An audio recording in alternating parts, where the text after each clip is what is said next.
You live here? Yes. Well, maybe you know what a zombie is. When a person dies and is buried, it seems there's certain voodoo priests who have the power to bring him back to life. How horrible. It's worse than horrible because a zombie has no will of his own. You see them sometimes walking around blindly with dead eyes, following orders, not knowing what they do, not caring. You mean like Democrats? The following has been rated PC for politically correct. Pay attention, you just may learn something. It's the Sage, Larry Elder.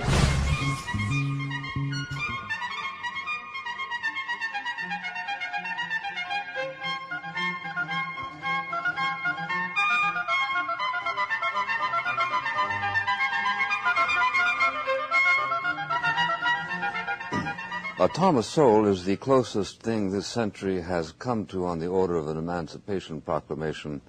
He is a scholar who has devoted his labors to looking behind the cliches of abstraction, to sing out not that there is no such thing as racial discrimination, on the contrary, not that there is an instantaneous route to affluence, but that the color of an American's skin is not a birthmark that commits him to substandard life.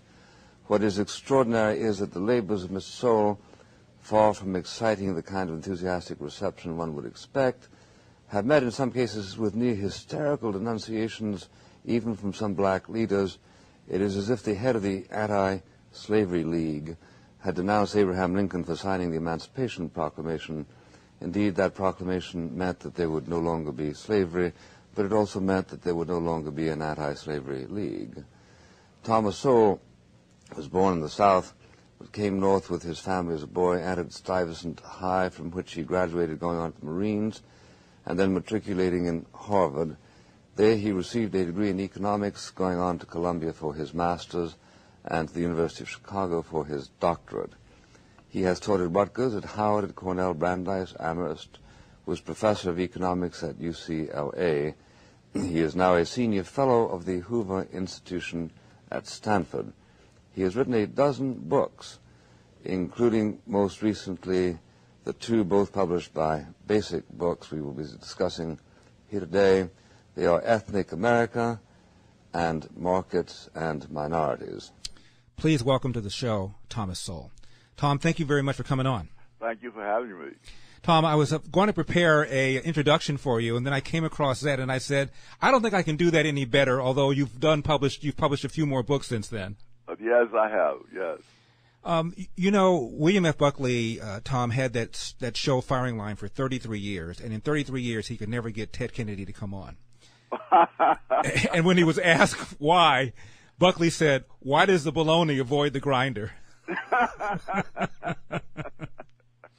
Oh, my. He was really one of a kind. He was, and that was when I first saw you. I was just telling my audience, I saw you as a teenager, and I was amazed at your eloquence, and you're taking very difficult positions, unpopular positions, and defending them, often against pretty severe criticism within the very studio where Buckley would have you on. I got a question. You have been called a conservative. You've been called a libertarian. What label would you call yourself? I don't label myself at all. I call them as I see them. It's like saying, like asking an umpire, what do you call balls or strikes? Mm-hmm. The retirement. You wrote a column saying this is your last column. What prompted you to do that? I guess it was spending a few days in Yosemite with a couple of buddies of mine taking pictures. And for 4 consecutive days, we saw no news on television. We read no newspapers. And I realized how wonderful that was. And whereas as long as I'm writing a column, I felt I had an obligation to follow what was being said in the media, to the listeners, to some of the crazy people. And I decided I really don't need to keep doing that. You know, when you invited me to spend the weekend with you and to take pictures, at the time, an article had come out, I believe by Derek Bach, I could be wrong about that, about the benefits of race-based preferences, of so-called affirmative action. And you had just read it, and you shook your head and you said, and I quote, "I'm going to have to deal with that," close quote. the power to be able to deal with things that you have as a columnist in over 300 newspapers and outlets, do you think you're going to miss being able to deal with things? No, because I've said whatever I had to say, and I'm not retiring from the rest of my work. I gather from some people that seem to be saying I'm retiring, period, which I think if on the part of liberals that may be just wishful thinking. But no, I expect to publish books, and I think that's much better for me in the sense that there are things you can get across in a newspaper column, and there are other things that require something longer, and not necessarily as long as my most recent book, which is 576 pages long, but maybe something about half that size with some essays in which you can really go into things. One of the things I've been appalled by for a long time are these discussions of minimum wage laws. If there are people out there who seriously never think about what the actual consequences are, never mind what you think you're going to do. And there are always studies being done trying to refute the myth, as they put it, that minimum wage laws cause unemployment. Well, it is one of the most powerfully documented fact that is exactly what it does. And it's not just that people lose the particular low-level job that they have at the moment. What they lose is even more important than that, because most of these are young people, and they're at an entry-level job, and they learn how to conduct yourself on a job. They learn how to be punctual, to get along with other people, to orient yourself toward the customer or toward the person for whom you're working, and that's like gold. And so that, and I understand why some people take jobs that pay no money at all, and some people have been enormously successful, including among others the black architect who designed that theme building at the Los Angeles International Airport. Paul Williams. Yes, yes. And for that matter, F.W. Woolworth, who was a country bumpkin. And he worked from 7 in the morning till 9 at night, and without any pay at all, until he learned the retailing business and went on to become. He was so rich that the Woolworth building in New York, the skyscraper, was not paid for by the Woolworth Company, but out of F.W. Woolworth's personal money. And so the idea that third parties ought to be taking options away from people because they don't like the options is absolutely astounding. I mean, not since the days of the divine right of kings have there been people presumptuous enough to think that they should decide whether other people can take jobs or not take them. And yet, you and other economists are not winning the argument. We have a bunch of states that have passed minimum wage hikes. You have written that a black teenager before the minimum wage laws really took effect were more likely to have a job than a white teenager, and still people are raising their hand for a higher minimum wage. You have a bunch of states now that have passed laws that put the minimum wage in time at $15. Why aren't you winning the argument? That's a very good question. I think, for one thing, most people don't ever see the argument. I was thinking of some of the. I was recently reading Walter Williams' book, Race and Economics, and I was so impressed. And I realized the things that Walter said 40 years ago. Students today are graduating with honors from some of the most prestigious universities in the country, for whom that would be a total revelation. They have no idea about such things. Well, Tom Sowell, please don't go away. My guest is Thomas Sowell. When we come back, so many questions. I want to talk about radical Islam versus Islam. Is the battle against radical Islam, or is there something fundamental Tom Sowell thinks is, quote, unquote, wrong with Islam? We're going to talk about his thoughts about Barack Obama, his thoughts, of course, about Donald Trump. All that's coming up. Tom, tell us about your growing up in Harlem. What was that like? Oh, heavens, it was quite different from today. It was we were poor people, much poorer than the people in Harlem or most anywhere else today. I mean, it was like my last year or two at home that we finally had a telephone. We had a radio. We never had a television.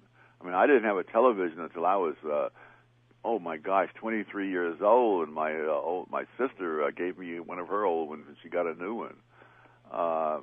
But in another sense, in the sense of the things you need to get ahead, I was enormously more fortunate than most black kids today.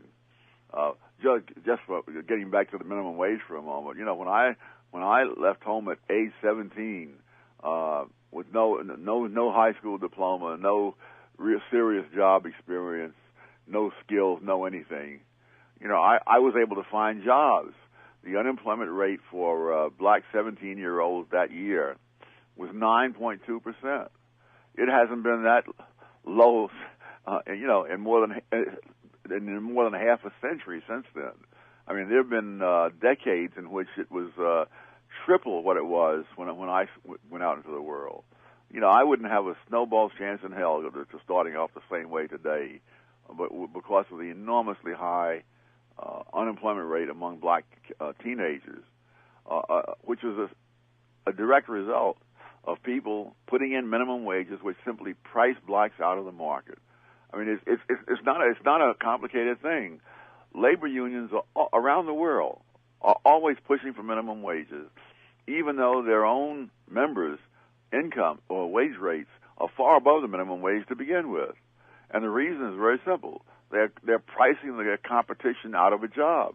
It's the same thing that businesses do when they ask for a high tariff on imported products that compete with what they make. They want to add an extra extra cost onto the imported product so that it will sell for a higher price, and therefore they can undercut the price. Similarly with the labor union. I've always found it fascinating, Tom, that the argument for a minimum wage is that employers are so greedy, they pay you nothing if they could get away with it. On the other hand, the argument for equal pay is that the same greedy employers are overpaying men when they could hire women at 77 cents on the dollar to do the very same work. Logic is not in vogue. Tell us about your parents. My parents, in fact, much of what I've learned within recent years. I really knew nothing about my biological parents. I sent away for their death certificates. They died at ages 29 and 31, respectively. Mm-hmm. And then myself and my siblings were all scattered around to relatives living in different parts of the country. I alone was unaware that I was an orphan until I was almost grown. And I was unaware that I had biological siblings elsewhere until I was almost grown. But I think about it. Had my parents lived out a normal lifespan, I would have been the sixth child in the family. As it turns out, I was raised as an only child in a family of 4 adults. That's an enormous advantage. I mean, there have been studies done showing how well only children perform compared to others, or how well the firstborn compares. And of course, the firstborn is an only child for some time, sometimes for years. And so, in his formative years, he's growing up as an only child. And I think at one point at least, all the astronauts were either only children or firstborn. The IQs of firstborn children are higher than the IQs of their siblings born to the same parents, raised under the same roof. So that was a tremendous advantage that I had no clue about at the time. Yet you were not particularly academically driven when you were younger. No, not before I got to New York. Again, it's the values. The family in which I was raised, the people had none of them was educated. Was a high school graduate, for example. Some did not finish elementary school, but they understood the value of education as I didn't. And they found a young fellow, a little older than me, named Eddie Mapp, whom they were determined that I must meet when I got to New York. And they were planning this while I was still in North Carolina. And he opened up doors for me I didn't know what a public library is until he took me to one and explained it to me and so on. So these kinds of things are what you need, and the government cannot give it to you. And if they simply take care of you on welfare, that is not doing you the least bit of good in the long run. Why did you join the military? That was a decision made by the Selective Service Board. During the Korean War. There were a lot of people killed, a lot of American troops being killed over in Korea, and particularly the Marines. And so I believe for the first time in its history, the Marine Corps took draftees, and I was one of them.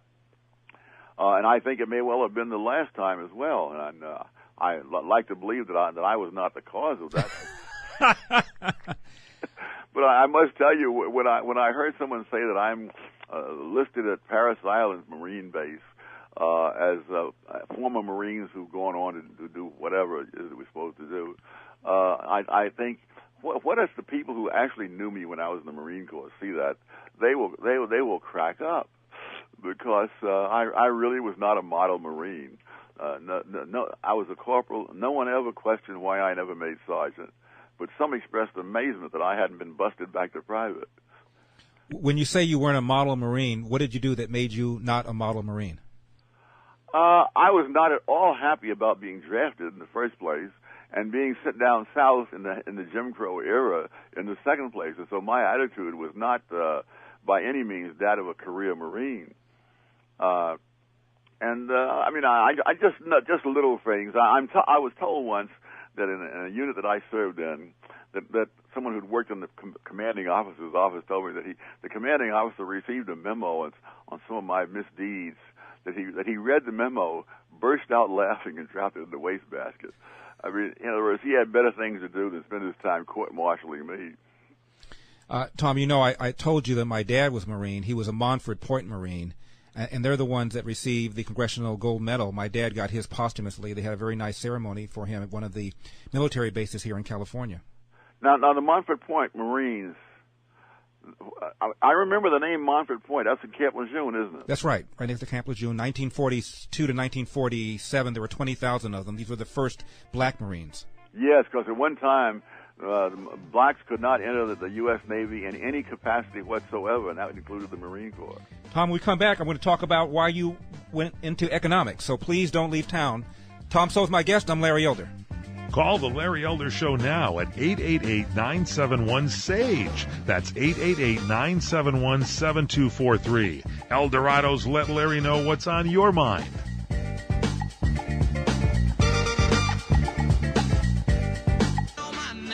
Hey, Larry. Just want to encourage everybody to send a note to the president to thank him for supporting Hillary Clinton and acknowledge that she couldn't have lost without his endorsement. 888-971-SAGE. My guest is Thomas Sowell, who has written his last column, but as you can see, he's not going anywhere. Thomas, David Mamet, the playwright, called you America's greatest contemporary philosopher. How do you feel about people saying things like that about you? I don't know. It's not something I would have thought of, but I'm grateful that they think well of me. Heaven knows there are enough who think the opposite. Why economics? I guess it was the first subject in college that really grabbed me because it had logic, it had evidence, it had ways of testing propositions against facts, and that's what I wanted. Are you optimistic, pessimistic, or somewhere in the middle about the future of America? Pessimistic. Because not simply the terrible people who have come to power in this country in recent years, including, of course, Barack Obama, but the utter gullibility of the public that follows such people, believes such people, disregards all hard facts about what such people are actually doing and what the actual consequences of what they're doing are, and just go with the flow of the rhetoric and the wonderful sounding things like, hope and change. Why are people going with the flow of the rhetoric? What makes them do that? One of the terrible things is that our educational institutions I mean, my gosh, they've lost all sense that their job is to equip young people with not only the knowledge that has been gathered over the years, but also how to develop their own ability to think, to test things, to think through issues, to see beyond rhetoric and so forth. The schools themselves have become great dispensers of propaganda. I was thinking, the model for the role model, to use their term, for many of the teachers seems not to be Mr. Chips, but Dr. Goebbels. That's academia. What is your opinion about the mainstream media? Oh, my gosh. Well, I'll try to express it in words that can be used on the air. But, I just think of the New York Times, of all things, is talking about fake news. They are the greatest dispensers of fake news. But just one example. In Charlotte, a black policeman confronted an armed black suspect, shot the suspect. And of course, the narrative is that the cops are all after blacks. And so there are newspapers and others who will print the picture of the victim, but will not print the picture of the cop, because this would undermine their notion that whites are running around shooting blacks. The other thing that happened was that the suspect had a gun, was told to drop it, didn't drop it, and one of these people on CNN said, yes, but he wasn't pointing it at the police. They told him to drop it 10 times and he wouldn't do it, and they shot him. And this man who said this, I thought, what kind of idiot is this? If a man is holding a gun in his hand, no matter why he's holding it, within 1 second you can be dead. But I mean, there are too many people who think in terms of talking points instead of thinking in terms of getting at the realities of the situation. You have been teaching for a very long time. What have you seen now versus when you first started teaching about the attitudes of both the students and the attitudes of the professors? Well, I haven't actually taught since 1980. Mm-hmm. And I'd seen enough then to know that this was not what I wanted to do with the rest of my life. I was really quite bitter when I received my PhD in 1968, because by that time I had come to lose all confidence in the academic world. I mean, the pandering to every noisy little group on campus, the shutting down of discussions of issues because some people might be upset by it. I mean, you're artificially prolonging their adolescence, if not their childhood. But Thomas, we've got microaggressions. We need safe spaces. Tom Sowell, don't go away. 888-971-SAG. When I come back, is the issue radical Islam or is the issue Islam? My guest is Thomas Sowell. Tom, since she brought up Obama, let's talk about Obama. When I first saw him, I was in Boston 2004 when he gave that warm-up speech for John Kerry. And I turned to my producer and I said, this guy's going to run for president someday and he's going to win. He didn't say anything, but he said it well. Yes. That's why it's so scary that the public is so easily taken in by these kinds of things. You were very, very critical about Obama from the very start. Has he lived down to your expectations? Absolutely. I think of myself as one of the few people who is not the least bit disappointed in Obama, because he has been just what I thought he was going to be from the very beginning, a phony and a doctrinaire and heedless of reality. Has he, in your opinion, as far as his domestic policies are concerned, is the biggest damaging thing he's done, the most damaging thing he's done? There's so many I wouldn't have time to run through them all to find out, but one that sticks out recently is he has supported those people who are pushing the narrative that the great danger to black young people consists of the police. Mm-hmm. The number of blacks shot by police, including black police, by the way, is some tiny fraction of the number of blacks who are shot and killed by other blacks all the time. And Obama is concerned only with those people who are shot who can be politically useful to him in advancing his agenda. Other blacks who get shot really don't concern him. The economy. This has been the worst recovery since 1949, the first time a president has presided over a recovery where we haven't had a single year of 3% GDP. Again, you expected that the results of Obamonomics would be like this. Yes, because of the things that he said.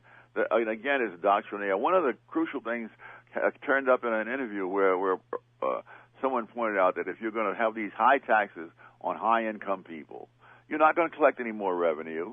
They're simply going to put their money either in tax-exempt securities, or they're going to ship their money overseas. Mm-hmm. And so why? And he said he understood that, but he wanted to do it, as he said, for fairness. Well, wonderful. when people who have a lot of money ship it overseas, creating jobs overseas that Americans can't go overseas to get, he's saying that he's for his doctrines, his ideology. And if that hurts the very people he claims to be helping, namely the poor or the working class, that doesn't concern him. This brings us to Donald Trump. When you and I first talked about him many months ago, you were not a fan. Do you feel any more comforted by his cabinet selections? Oh, I think he has a cabinet that is better than most presidents have coming in. Mm-hmm. But the question is, all those people serve at the pleasure of the president, and he does what he wants to do regardless of what the cabinet members tell him. And so everything depends upon whether he's going to listen to these people or whether he's going to go off on his own tangent. And we won't know that until he's actually in office. He has been the most anti-free trade Republican I've ever seen. Are you worried about that? That is a concern. I mean, my research on the Great Depression convinces me that it was not the stock market crash, but it was the international trade war that was set off by the Smoot-Hawley tariff that had much more to do with the decline in the economy and the rise in unemployment. So this is a very dangerous thing, and it's like so many wars. They're very easy to start and very hard to bring to a close. Stephen Moore is one of his top economic advisors. We recently interviewed him, and he pretty much said the same thing you said about free trade. Does it make you feel any more comfortable that Donald Trump is listening to somebody like Stephen Moore? I know it makes me feel good that Stephen Moore is there. We'll find out whether he's going to listen to him. Mm-hmm. Islam. Is the issue Islam, Thomas Sowell, or is the issue radical Islam? Or is there something fundamentally, inherently wrong with Islam? I seem to be one of the few people around who is not an expert on Islam. But I do know that there are Islamic states that are fearful of Iran and fearful of Al Qaeda and ISIS. So it's not as if it's monolithic. I mean, the last time I checked, there were at least four Islamic states in the world that have had female heads of state. Which not all Western states have yet had. So there is a lot of difference in there. I mean, Jordan is not Iran. Egypt is not Iran or Syria. So you can't just lump them together. But I think the fact that we have a president who will not even say the words Islamic extremists, and that is one of the many signs of what's fundamentally wrong with the current president. Did you support the war in Iraq? Yes, and to this day I don't think it was either a lie or a mistake. What Saddam Hussein had used weapons of mass destruction. He was seeking more sources of uranium. He did have the infrastructure and the scientists to do it again whenever it was at his convenience. And the idea that you can maintain surveillance over a whole country from the air is madness. You can't. My guest is Thomas Sowell. Thomas, when we come back, I want to ask you about the news of the day, which is our failure to veto the United Nations resolution that's widely perceived to be a resolution that's hostile to Israel. I'll get your thoughts on that when we come back. Don't leave town. Tom, the big news today is that we did not veto a United Nations resolution that essentially said that the settlements in Israel are illegal. What are your thoughts about that? Well, apparently it is not only that we did not veto it. Apparently, there's evidence that we orchestrated the countries that did propose this resolution. Mm-hmm. I believe that includes New Zealand, who ordinarily would not be involved in problems of the Middle East. All throughout the history of Israel, the United States has vetoed these kinds of things. Mm-hmm. Obama himself has vetoed them again and again until now, when he's ready to leave, and he doesn't have to fear political repercussions, and now he can vent his spleen against Israel. I can't. Nothing is inevitable, but I think that someone with Obama's outlook, his resentment of people who are successful, his resentment of Western nations, Israel is a Western nation in the Middle East, and they're far better off and far more advanced technologically and otherwise than the countries around them. And so, therefore, it's obvious that this would be a target for his resentments. And his hatred of Netanyahu has been demonstrated in any number of ways. And so on the way out, here is his chance to get his little spiteful thing in, because I think he's fundamentally a very narrow-minded person. Thomas, so we have 30 seconds left. Real quickly, will Donald Trump build the wall? Should he build the wall? And your thoughts on illegal immigration? Illegal immigration should be stopped by whatever means are necessary to stop it, including walls. Thomas Sowell, thank you very much for taking the time. Thank you for having me. As always, I really appreciate it. And I know that you were in very high demand, and I'm very flattered and honored that you took the time to spend with us. It's always good talking to you. You got it.